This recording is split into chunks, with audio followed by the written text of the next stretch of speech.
Hello friend, आपका स्वागत है हमारे इस यूट्यूब चैनल में। तो आज मैं आपको बताऊंगी मोस्ट इम्पोर्टेंट 10th क्लास के मोस्ट इम्पोर्टेंट जीवन परिचय। पहले बताएंगे रामचंद्र शुक्ल जी का, आचार्य रामचंद्र शुक्ल जी का पहला जीवन परिचय। तो हम आपको पहला जीवन परिचय बताने जा रहे हैं। तो यूपी बोर्ड 2025 के लिए महत्वपूर्ण जीवन परिचय, मोस्ट इम्पोर्टेंट, जो हर साल 100% पूछने वाला जीवन परिचय। तो मैंने पहले ये लिख लिया कि जो मोस्ट इम्पोर्टेंट जीवन परिचय है और यहीं को पढ़ना है। आचार्य रामचंद्र शुक्ल जी का मैं बताने जा रही हूँ। हिंदी के इस साहित्यकार का जन्म 4 अक्टूबर 1884 ईस्वी को बस्ती जिले के अगोना नामक ग्राम में हुआ था। इनका जन्म कहाँ हुआ था? 4 अक्टूबर 1884 ईस्वी को बस्ती जिले के अगोना नामक ग्राम में हुआ था। इनका जिला का क्या नाम था? बस्ती जिले के, और गांव का क्या नाम था? अगोना नामक ग्राम में हुआ था। इनके पिता का नाम चंद्रबली था। इनके पिता का क्या नाम था? चंद्रबली, जो सुपरवाइजर कानून में थे। बालक रामचंद्र शुक्ल ने एंट्रेंस या हाई स्कूल की परीक्षा मिर्जापुर जिले स्कूल से उत्तीर्ण की थी। इन्हें हाई स्कूल कहाँ से किया था? मिर्ज़ापुर ज़िले से। गणित में कमज़ोर होने के कारण इनकी आगे की शिक्षा नहीं बढ़ सकी। इंटर की परीक्षा के लिए पाठशाला प्रयागराज में प्रवेश लिया, किंतु अंतिम वर्ष की परीक्षा से ही पूर्व ही विद्यालय के छूट गया था और इन्होंने मिर्ज़ापुर के न्यायालय में नौकरी कर ली थी। इन्होंने नौकरी कहाँ से कर ली थी? मिर्ज़ापुर न्यायालय से नौकरी कर ली थी, किंतु स्वभावानुकूल न होने के कारण नौकरी छोड़ दी। मिर्ज़ापुर के मिशन स्कूल में चित्रकला के अध्यापक बन गए थे। मतलब क्या के अध्यापक बने? ये चित्रकला के। इसी बीच इन्होंने हिंदी, अंग्रेजी, संस्कृत, बांग्ला आदि भाषा का अच्छा ज्ञान प्राप्त कर लिया था। इन्होंने कौन कौन सी भाषाओं में ज्ञान प्राप्त किया था? हिंदी, अंग्रेजी, संस्कृत, बांग्ला आदि भाषाओं में अच्छा ज्ञान प्राप्त कर लिया था। हिंदी के इस साहित्यकार का निधन 2 फरवरी 1941 ईस्वी को ये स्वर्ग सिधार गए थे। इनका निधन कब हुआ था? 2 फरवरी 1941 ईस्वी को इन्होंने स्वर्ग सिधार लिया था। इन्होंने कीर्तियाँ लिखा है। कीर्तियों में देखो क्या क्या लिखा है? निबंध संग्रह, और दूसरा इतिहास, और तीसरा आलोचना, चौथा है संपादन। पहला है निबंध संग्रह के बारे में पढ़ेंगे। इन्होंने क्या निबंध संग्रह में क्या लिखा है? चिंतामणि कौमा विचार भी थी। और दूसरा है इतिहास। इतिहास में इन्होंने क्या लिखा है? हिंदी साहित्य का इतिहास।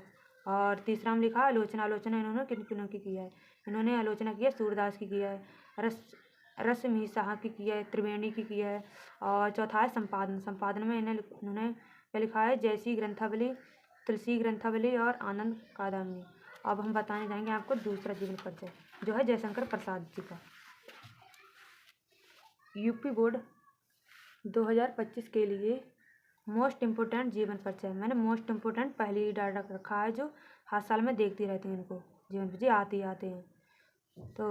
तो हम बताएंगे जयशंकर प्रसाद का जीवन परिचय। जयशंकर प्रसाद का जन्म काशी के प्रसिद्ध वैश्य परिवार में 30 जनवरी 1989 ईस्वी को परिवार सिंधु साहू के नाम से प्रसिद्ध है। प्रसाद जी के पिता देवी प्रसाद स्वयं साहित्य प्रेमी थे। प्रसाद जी 9 वर्ष की आयु में ही एक कविता की रचना की थी। इन्होंने 9 वर्ष की आयु में एक कविता की रचना की थी, जिसे पढ़कर इनके पिता ने इन्हें महान कवि बनने का आशीर्वाद दिया। इन्होंने अपने पिता माता के साथ तीर्थ स्थानों की यात्रा की। इसी बीच माता पिता की मृत्यु हो गई। मतलब तीर्थ स्थानों के बाद इनके माता पिता की क्या हो गई थी? मृत्यु हो गई थी। इनका लालन पालन बड़े भाई शंभुनाथ जी ने किया था। इनका नाम क्वींस कॉलेज में लिखाया गया था। वहाँ पर इनका मन न लगने के कारण इन्होंने घर पर ही शिक्षा प्राप्त की थी। जब प्रसाद जी 17 वर्ष के थे तभी बड़े भाई शंभुनाथ जी की मृत्यु हो गई। इन्होंने 3 शादियाँ की थी।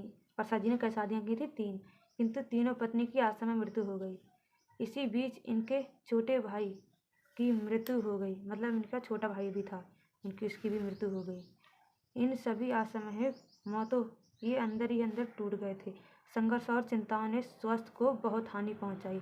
क्षय रोग से पीड़ित होने के कारण 15 नवंबर 1937 ईस्वी को 47 वर्ष की आयु में इनका निधन हो गया। मतलब इनकी 47 वर्ष के थे तभी इनकी मृत्यु हो गई।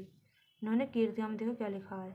कीर्तियाँ में नाटक, पहला नाटक है, दूसरा है कहानी संग्रह है, तीसरा है काव्य है, चौथा है उपन्यास, और 5वां में लिखा है ना निबंध संग्रह है। हम पहले देखेंगे नाटक इन्होंने कौन कौन से नाटक लिखे हैं। पहला नाटक है चंद्रगुप्त, दूसरा है स्कंदगुप्त, तीसरा है ध्रुव स्वामिनी, और चौथा राजश्री।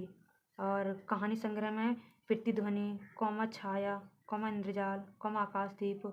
और तीसरा है काव्य में, देखो क्या लिखा है, कमानी, महाकाव्य, लहर, झरना, आंसू। और उपन्यास में क्या लिखा है, उपन्यास के क्या है, कंकाल, तितली, इरावती। जो मतलब अपूर्ण ही रह गई, तभी इनकी मृत्यु हो गई थी। और निबंध संग्रह में क्या लिखा है, काव्य, कला आदि। ये था ये दूसरा जीवन परिचय। तो मैं आपको बताऊंगी अब तीसरा जीवन परिचय, जो है सुमित्रा नंदन पंत जी का। तो यूपी बोर्ड 2025 के लिए महत्वपूर्ण जीवन परिचय, जो हर साल पूछे जाने वाला जीवन परिचय, सुमित्रा नंदन पंत। ये तीनों जीवन मोस्ट इम्पोर्टेंट हैं, इनको पढ़ के ही जाना है। तो मैं तीसरा बताने जा रही हूँ सुमित्रा नंदन पंत जी का। सुमित्रा नंदन पंत जी का जन्म 20 मई 1900 ईस्वी को हुआ था। में कौसानी ग्राम, जिला अल्मोड़ा में हुआ था। इनका बचपन का नाम गोसाई दत्त था। मतलब सुमित्रा नंद जी का बचपन का क्या नाम था, गोसाई दत्त। पिता का नाम पंडित गंगा दत्त पंत था। इनके पिता का क्या नाम था, गंगा दत्त पंत था। माता का नाम था सरस्वती देवी था। और प्रारंभिक शिक्षा ग्राम कौसानी में हुई थी, परंतु हाई स्कूल की परीक्षा कहाँ हुई थी, वाराणसी में हुई थी। किंतु सन 1921 ईस्वी को असहयोग आंदोलन प्रारंभ होने पर कॉलेज छोड़कर साहित्य साधना में प्रवृत्त हुए। इन्होंने संस्कृत, अंग्रेजी तथा बांग्ला का गंभीर अध्ययन किया।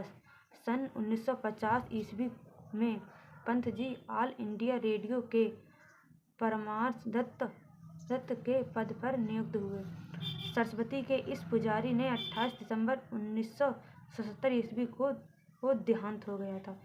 इसकी मतलब सुमित्रा नंदन पंत का मृत्यु कब हुई थी, 28 दिसंबर 1977 ईस्वी को देहांत हो गया। इन्होंने कहानी में प्रमुख रचनाएं लिखी हैं। कौन कौन सी रचनाएं, वीणा है, ग्रांथि है, गुंजन है, उत्तरा है, कला और बूढ़ा चांद है, और लोकायतन है, रजत शिखर है, अतिमा आदि। ये थे मोस्ट इम्पोर्टेंट तीनों जीवन परिचय, इनको आपको पढ़ के ही जाना है। हेलो स्टूडेंट, आपको ये वीडियो कैसी लगी? अगर वीडियो अच्छी लगे तो चैनल को सब्सक्राइब और वीडियो को लाइक ज़रूर करें।